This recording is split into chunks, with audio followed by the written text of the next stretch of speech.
This is the AI News Flash for August 15th, 6 p.m. UTC.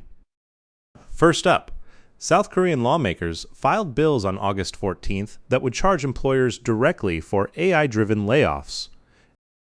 Under the proposal, a company that deploys AI or automation and cuts headcount above a threshold set by presidential decree would pay an AI transition levy. The money would flow into a newly created Basic Society Support Fund.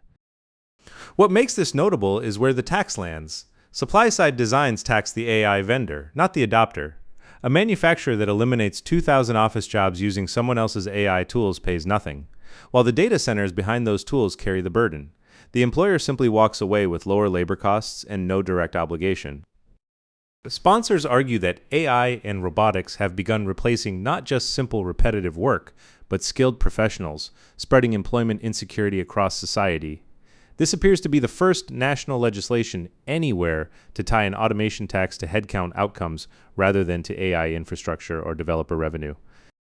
Next, Chinese embodied AI company Infiforce has raised nearly $150 million, close to 1 billion yuan, across Series A and A+ rounds.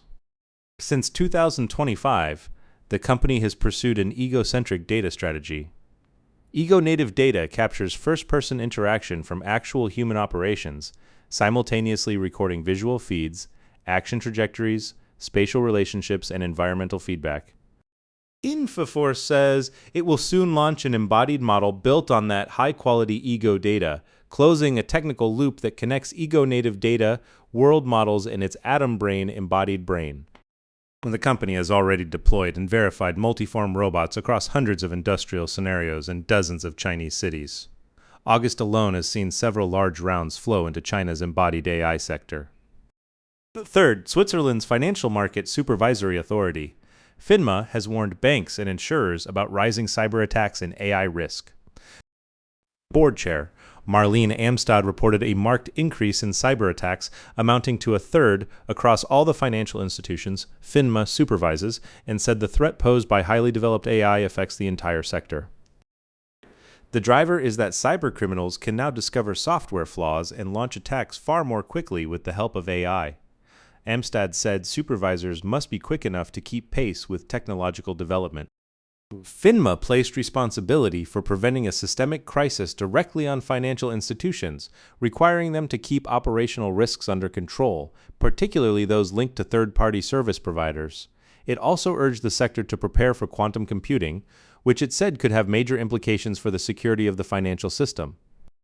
Finally, India is concentrating new AI data center construction in regions already under severe water stress. India's data center capacity climbed from about 375 megawatts in 2020 to roughly 1,500 megawatts in 2025, with projections of 8 to 10 gigawatts by 2030, a six-fold expansion in 4 years. Those facilities consumed around 150 billion liters of water in 2025, a figure set to more than double by 2030.